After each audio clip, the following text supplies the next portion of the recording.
নতুন সিদ্ধান্ত আসছে, গণশুনানি।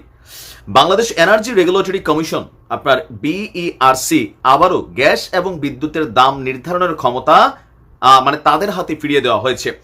গতকালকে এই বিষয়ে আইন বিচার এবং সংসদ বিষয়ক মন্ত্রণালয় থেকে একটি গ্যাজেট প্রকাশ করা হয়েছে।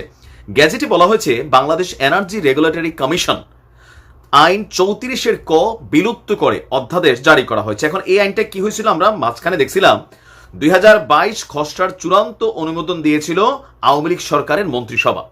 2022 সালের 28শে নভেম্বর তৎকালীন সরকারের মন্ত্রিসভায় সিদ্ধান্ত হয়েছিল জ্বালানির দাম নির্ধারণে গণশুনানি করতে হয়। এখন এই গণশুনানির সমস্যাটা কি, এই গণশুনানির জন্য যে প্রসেসিং টাইমটা সেটা হচ্ছে 3 মাস বা 90 দিন। তাই দ্রুত বিদ্যুৎ এবং গ্যাসের দাম বাড়ানোর জন্য তৎকালীন সরকার আর সেই যে আইনটা, এই আইনটাকেই এই মুহূর্তে এসে আবারও সংশোধন করে বাংলাদেশ এনার্জি রেগুলেটরি কমিশন অধ্যাদেশ 2024 নামে এটাকে অভিহিত করা হয়েছে। এই আইনের 34-এর ক এর ধারা অনুযায়ী ট্যারিফ নির্ধারণ, পুনর্নির্ধারণ বা সমন্বয়ের ক্ষমতা সরকারের। এই ধারা বিলুপ্ত হওয়ায় গণশুনানি ছাড়া সরকার আর বিদ্যুৎ এবং গ্যাসের দাম নির্ধারণ করতে পারবে না।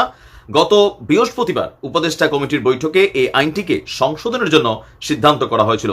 আইনটি সংশোধন হওয়ায় এখন বিদ্যুৎ এবং গ্যাসের দাম আগে যেভাবে বিইআরসি নির্ধারণ করত, এখন সেভাবেই বিইআরসির গণশুনানির মাধ্যমেই দাম বাড়াতে হবে। মাঝখানে আওয়ামী লীগ সরকার এটাকে অনেকটা পরিবর্তন করে ফেলেছিল।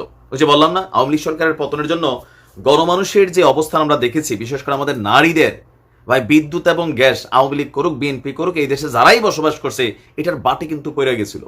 মানে ভুতুরে বিল আসতেছে, একটা লাইট ফ্যান চালাইয়া উল্টাপাল্টা বিল আসছে, এগুলোর কোনো জবাবদিহিতা নাই। আমাদের দেশের বিদ্যুৎ সেক্টরকে ধ্বংস করে বিদেশ থেকে বিদ্যুৎকে আমদানি করা হয়েছে, আদানি গ্রুপ থেকে করা হয়েছে। আরে ভাই, ত্রিপুরাতে যদি আমাদের কাছে বিদ্যুৎ তারা বিক্রি করে, তাহলে আমরা বৈশ্বাসে কি মুড়ির মোয়া খাইছি এত বছর?